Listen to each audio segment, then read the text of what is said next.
The video shows me sitting up in bed at 3:17 a.m., having a full conversation with someone who isn't there. My lips move with perfect clarity, responding to questions I can't hear, nodding at agreements I never made. The Sleep Lab's night vision camera captures every detail as I gesture toward the empty corner of the room, my eyes tracking movement that doesn't exist. Dr. Martinez pauses the footage and looks at me with that expression I've learned to recognize. The one that says we've crossed into territory that medical textbooks don't cover. I remember none of this, not a single second. Yet there I am, animated and engaged with invisible companions for over an hour. 3 weeks earlier, I'd responded to a routine advertisement for sleep study volunteers. The compensation was decent, $300 for 3 nights of monitored sleep. As a graduate student drowning in debt, it seemed like easy money. The intake questionnaire was standard: sleep patterns, medical history, current medications. Nothing indicated I was signing up for anything beyond basic research. The Riverside Sleep Laboratory looked legitimate. Sterile white walls, expensive monitoring equipment, professional staff in lab coats. Dr. Martinez explained they were studying REM sleep patterns in healthy adults aged 25, 35. I signed the consent forms without reading the fine print. The first night felt normal. They attached electrodes to my scalp, chest, and legs. Standard polysomnography setup for monitoring brain waves, heart rate, and muscle activity. The bed was surprisingly comfortable, though the camera's red recording light took some getting used to. I fell asleep around 11 p.m., slept solidly for 8 hours, and woke feeling refreshed. Dr. Martinez showed me the standard readouts: normal sleep stages, regular REM cycles, nothing unusual. She seemed pleased with the data quality and scheduled me for night 2. I left thinking this was the easiest money I'd ever made. The paperwork mentioned nothing about reviewing video footage. Night 2 began identically, but something felt different when I woke up. The room looked exactly as I'd left it, yet I had this strange sensation that objects had been moved. My water bottle sat on the nightstand exactly where I'd placed it, but somehow it felt wrong. The chair by the window seemed angled differently. When I mentioned this to Dr. Martinez, she made notes on her clipboard with unusual intensity. Her assistant, a nervous young man named David, kept glancing at the computer monitors. They showed me the same normal sleep data as before, but Dr. Martinez asked detailed questions about my dreams. Had I dreamed of conversations, movement, activities? I couldn't remember dreaming at all. The third night, they added extra cameras.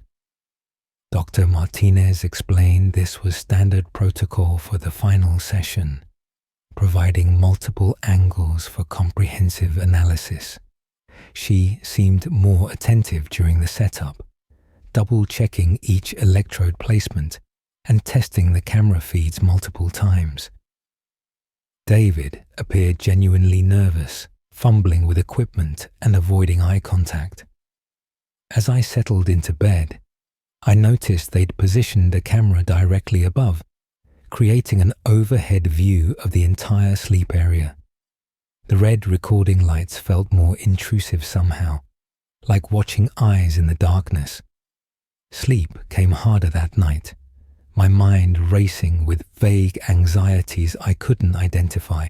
I woke before my alarm, feeling exhausted despite a full night's sleep. The room looked normal, but my mouth felt dry and my throat slightly hoarse, as if I'd been talking for hours.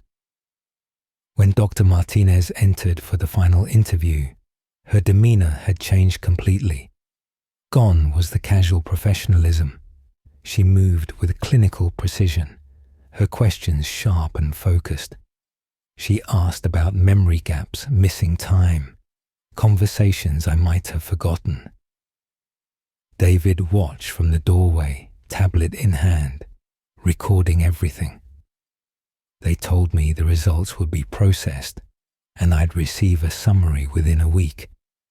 Something in their voices suggested this wasn't standard procedure. The call came exactly 7 days later. Dr. Martinez's voice carried a tension I hadn't heard before. She needed me to come in immediately to review the findings. Not next week, not at my convenience. Now. When I arrived, the sleep lab felt different, more clinical, almost sterile in its formality. Dr. Martinez led me to a private viewing room I hadn't seen before, equipped with multiple monitors and professional video editing equipment. David was there, fidgeting with cables and avoiding my gaze. Dr. Martinez explained that the footage contained anomalies that required discussion. She emphasized that everything I was about to see was documented fact, recorded by calibrated medical equipment.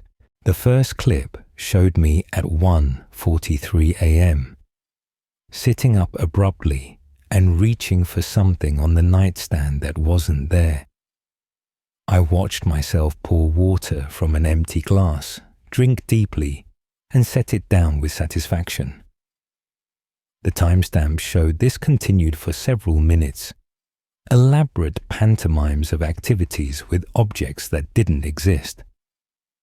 Dr. Martinez fast-forwarded to 2:15 a.m. I was standing now, moving around the room with purpose, organizing items that weren't there, tidying up space that was already empty. My movements were fluid, natural, as if I could see and touch things the cameras couldn't capture.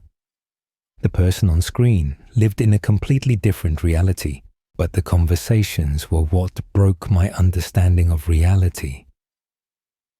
Starting at 3:17 a.m., I engaged in animated discussions with empty air.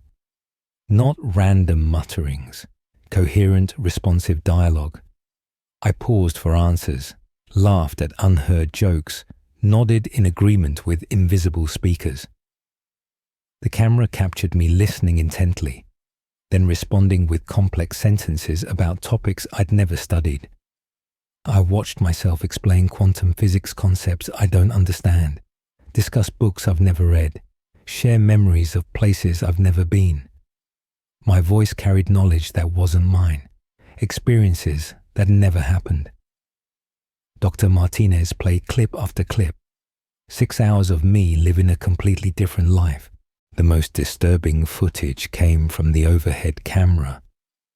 At 4:33 a.m., I began writing in the air with my finger, forming letters and words with careful precision. The camera angle revealed I was following invisible lines, my hand moving in perfect script formation.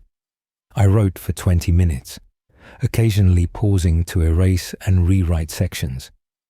When Dr. Martinez enhanced the video, tracking my finger movements, the words became clear. Detailed instructions for surgical procedures I've never learned, chemical formulas I've never studied, mathematical equations beyond my comprehension. I was transcribing knowledge that didn't belong to me, copying from sources that didn't exist. Dr. Martinez explained that every participant in their study exhibited similar behaviors. 23 volunteers, all displaying impossible knowledge and interactions with unseen entities during REM sleep. The brain scans showed normal sleep patterns, no abnormal activity, no signs of consciousness. Yet the video evidence was undeniable. She showed me files from other participants, a high school dropout speaking fluent Mandarin with perfect pronunciation, a vegan describing elaborate meat recipes in professional culinary detail, a young mother performing complex engineering calculations. Each person accessed information completely outside their experience while maintaining normal sleep architecture. The implications terrified even the researchers. The final revelation came from analyzing the audio. When Dr. Martinez isolated the sound frequencies, she discovered something impossible. Voices responding to our conversations, not audible to human ears, but present in the recordings at specific wavelengths. She played the enhanced audio through specialized equipment. Faint but distinct voices answered our questions, laughed at our jokes, provided the information we transcribed. Multiple entities, different vocal patterns, all existing in sound frequencies that shouldn't contain human speech. The sleep lab wasn't just monitoring our dreams. It was recording conversations with beings that existed in spaces between our perception. We weren't alone in those rooms. Dr. Martinez destroyed the research 3 days later, claiming equipment malfunction corrupted all data. The sleep lab closed permanently, citing budget constraints. She made me sign additional non-disclosure agreements, emphasizing legal consequences for discussing the study. But I still have the copy of my footage she accidentally left in my folder. I watch it sometimes, trying to understand who I become when consciousness fades. The conversations continue in my dreams now, though I wake with no memory of the words. Sometimes I find notes written in my handwriting about things I've never learned. The knowledge bleeds through, fragments of impossible understanding seeping into my waking mind.